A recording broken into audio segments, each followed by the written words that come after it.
നമസ്കാരം, ഞാൻ നിങ്ങളുടെ സ്വന്തം ശരവൺ മഹേശ്വർ. സ്പാർക്ക് മീഡിയ അവതരിപ്പിക്കുന്ന കാലമേ പാർവതിയോട് പറയൂ എന്ന കവിതാ സമാഹാരത്തിലെ ഒരു കവിതയെക്കുറിച്ചിട്ടാണ് ഞാൻ നിങ്ങളോട് പറയുന്നത്. ഇതിപ്പോൾ ഷൂട്ട് ചെയ്യുന്നത് ദുബായിലെ ടിയോ എന്ന് പറഞ്ഞ ഒരു പാർക്കിൽ വെച്ചിട്ടാണ്.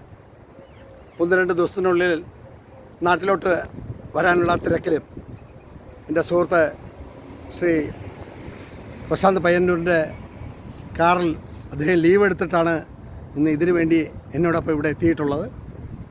15-ാം തീയതി കഴിഞ്ഞിട്ടേ ഞാനവിടെ ട്രിവാൻഡ്രത്ത് എത്തുള്ളൂ. ഷാർജയിലെ അവാർഡ് ഫംഗ്ഷന് ശേഷം തിരക്കിട്ട ചില പ്രോജക്റ്റുകളെ പറ്റിയിട്ടുള്ള ഡിസ്കഷൻസും കാര്യങ്ങളൊക്കെ കഴിഞ്ഞ് വീണ്ടും മടങ്ങുന്നതിന് മുന്നേ സ്പാർക്ക് മീഡിയയുടെ ഈ പ്രോഗ്രാം ഒരു കാരണവശാലും മുടങ്ങരുതെന്ന് എനിക്ക് ആഗ്രഹമുണ്ട്. അതുകൊണ്ടാണ് ഈ ഇൻട്രഡക്ഷൻ നിങ്ങളുടെ മുന്നിൽ ഇവിടെ വച്ച് അവതരിപ്പിക്കുന്നത്. 15, 16, 17 തീയതികളിൽ ഉള്ള എപ്പിസോഡുകൾ പ്രിപ്പയർ ചെയ്ത് സ്പാർക്ക് മീഡിയയെ ഏൽപ്പിക്കേണ്ട ഒരു ഉത്തരവാദിത്വം എന്നിൽ നിക്ഷിപ്തമാണ്. അപ്പോൾ എനിക്ക് നിങ്ങളോട് പറയാനുള്ളത്, ഈ കവിത എഴുതാനുണ്ടായ വിചാരധാരയിലേക്കാണ്. മക്കളെ വളർത്തി വലുതാക്കി കഴിഞ്ഞ ശേഷം, മക്കൾക്ക് എല്ലാ സുഖ സൗകര്യങ്ങളും ഉണ്ടാക്കി കൊടുത്ത ശേഷം, തൻ്റെയും തൻ്റെ ഭാര്യയുടെയും ജീവിതം എത്രമാത്രം മക്കൾക്ക് വേണ്ടി ഹോമിക്കപ്പെട്ടു എന്ന് ചിന്തിക്കുന്നിടത്താണ് ഒരു തുടക്കം. എല്ലാം നേടി, എല്ലാ ജീവിതത്തിലെ സൗഭാഗ്യങ്ങളെല്ലാം അനുഭവവേദ്യമാക്കുമ്പോൾ വയസ്സായ അച്ഛനും അമ്മയെയും നോക്കാതെ അവരെ വൃദ്ധസദനങ്ങളിൽ തള്ളിയും സ്വയം ജീവിച്ചു തീർക്കൽ എന്നുള്ള ഒരു പ്രക്രിയയിലേക്ക് നീങ്ങുന്ന ഒരുപാട് പേരാണ് ഇന്ന് ഈ കാലഘട്ടത്തിൽ ജീവിക്കുന്നത്. പലരുടെ കുടുംബ ബന്ധങ്ങളെയും പലരെയും കാണാൻ എനിക്ക് സാധിച്ചിട്ടുണ്ട്.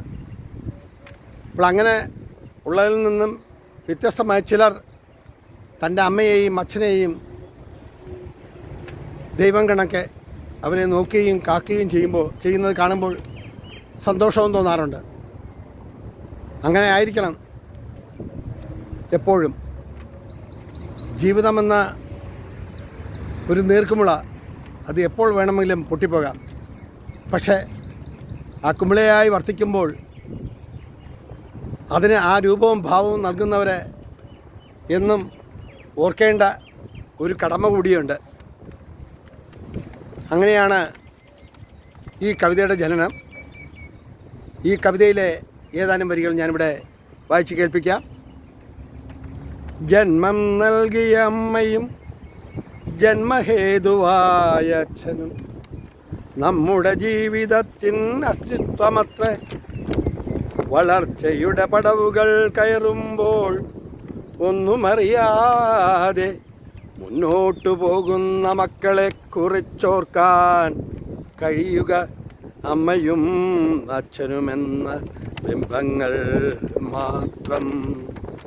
അമ്മയും അച്ഛനുമെന്ന ബിംബങ്ങൾ മാത്രം. ഒരു കുഞ്ഞിനെ ജന്മം നൽകി അതിനെ വളർത്തി വലുതാക്കി അച്ഛനും അമ്മയും ജീവിതത്തിൽ നിന്ന് മടങ്ങിപ്പോകാൻ വെമ്പൽ കൊള്ളുകയും മടങ്ങിപ്പോകേണ്ട സമയം ആസന്നമാകുകയും ചെയ്യുമ്പോൾ മക്കളിൽ നിന്നുണ്ടാകുന്ന തിക്തമായ അനുഭവങ്ങൾ അവർക്ക് താങ്ങാൻ കഴിയുമോ എന്ന് സംശയമാണ്. ജീവിതം അർത്ഥവത്താകണം, ജീവിതം സന്തോഷപ്രദമാകണം എന്നിടത്താണ് ഈ കവിതയുടെ പ്രാധാന്യം. കവിതയും ആലാപനവും എൻ്റെ ദൃശ്യവുമെല്ലാം നിങ്ങൾ കണ്ടാസ്വദിക്കുമല്ലോ. ഇവിടെ നിർത്തട്ടെ എൻ്റെ വാക്കുകൾ. നന്ദി, നമസ്കാരം. ജന്മം നൽകിയ അമ്മയും ജന്മഹേതുവായ അച്ഛനും നമ്മുടെ ജീവിതത്തിൻ അസ്തിത്വമത്രേ.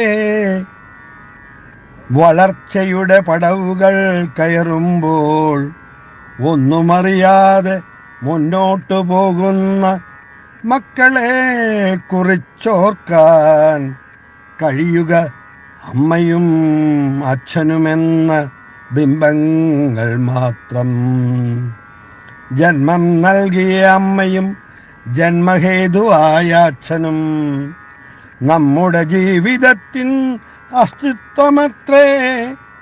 വളർച്ചയുടെ പടവുകൾ കയറുമ്പോൾ ഒന്നുമറിയാതെ മുന്നോട്ടു പോകുന്ന മക്കളെ കുറിച്ച് ഓർക്കാൻ കഴിയുക അമ്മയും അച്ഛനുമെന്ന ബിംബങ്ങൾ മാത്രം. ദുഃഖങ്ങളും കൈപ്പേറിയ അനുഭവങ്ങളും നിറഞ്ഞൊരു ലോകത്തിൽ, ദുഃഖങ്ങളും കൈപ്പേറിയ അനുഭവങ്ങളും നിറഞ്ഞൊരു ലോകത്തിൽ ദുഃഖങ്ങളേതു അറിയാതെ വളർത്തി വലുതാക്കുന്ന മക്കൾക്കറിയുമോ മാതദുഃഖത്തിൻ അഗാധ തലങ്ങൾ എന്നുമെന്നും. വശ്യസുന്ദരമീ ജീവിതമെന്ന് കരുതുമ്പോഴും, വശ്യസുന്ദരമീ ജീവിതമെന്ന് കരുതുമ്പോഴും വർണ്ണാഭമല്ലാത്ത ജീവിത കാഴ്ചകൾ കണ്ടത് തൻ്റെ മാതാപിതാക്കളെന്ന ഓർമ്മ കൈമോശം വരാതെ കാത്തുകൊള്ളുകയെങ്കിലേ ജീവിതം അർത്ഥവത്താകൂ മക്കളെ എന്നോർക്കുക. നീയാണു സത്യം എന്ന് തോന്നുന്നു എന്നുള്ളിൽ ജീവിതം തന്ന അനുഭവ പാഠങ്ങൾ സ്മരിച്ചു ഞാൻ. മാതൃദുഃഖത്തിൻ അഗാധ തലങ്ങൾ എന്നുമെന്നും വശ്യസുന്ദരമീ ജീവിതമെന്നു കരുതുമ്പോഴും വർണ്ണാഭമല്ലാത്ത ജീവിതമെന്ന് കരുതുമ്പോഴും വർണ്ണാഭമല്ലാത്ത ജീവിത കാഴ്ചകൾ കണ്ടത് തൻ്റെ മാതാപിതാക്കളെന്ന ഓർമ്മ കൈമോശം വരാതെ കാത്തുകൊള്ളുകയെങ്കിലേ ജീവിതം അർത്ഥവത്താകും മക്കളെ എന്നോർക്കുക. നീയാണു സത്യം എന്നു തോന്നുന്നു എന്നുള്ളിൽ ജീവിതം തന്ന അനുഭവ പാഠങ്ങൾ സ്മരിച്ചു ഞാൻ. ജന്മം നൽകിയ അമ്മയും ജന്മഹേതുവായ അച്ഛനും നമ്മുടെ ജീവിതത്തിൻ അസ്വസ്ഥമത്രേ. വളർച്ചയുടെ പടവുകൾ കയറുമ്പോൾ ഒന്നുമറിയാതെ മുന്നോട്ടു പോകുന്ന മക്കളെ കുറിച്ച് ഓർക്കാൻ കഴിയുക അമ്മയും അച്ഛനുമെന്ന ബിംബങ്ങൾ മാത്രം. ജന്മം നൽകിയ അമ്മയും ജന്മഹേതുവായ അച്ഛനും നമ്മുടെ ജീവിതത്തിൻ അസ്തിത്വമത്രേ. വളർച്ചയുടെ പടവുകൾ കയറുമ്പോൾ ഒന്നും അറിയാതെ മുന്നോട്ടു പോകുന്ന മക്കളെ കുറിച്ചോർക്കാൻ കഴിയുക അമ്മയും അച്ഛനുമെന്ന ബിംബങ്ങൾ മാത്രം.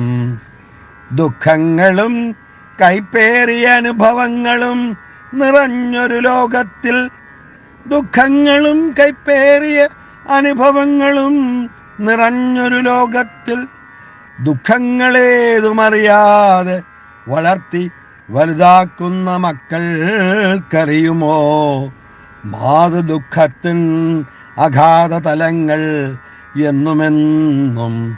വശ്യസുന്ദരമീ ജീവിതമെന്ന് കരുതുമ്പോഴും, വശ്യസുന്ദരമീ ജീവിതമെന്ന് കരുതുമ്പോഴും വർണ്ണാഭമല്ലാത്ത ജീവിത കാഴ്ചകൾ കണ്ടത് തൻ്റെ മാതാപിതാക്കളെന്ന ഓർമ്മ കൈമോശം വരാതെ കാത്തുകൊള്ളുകയെങ്കിലേ ജീവിതം അർത്ഥവത്താകു മക്കളെ എന്നോർക്കുക.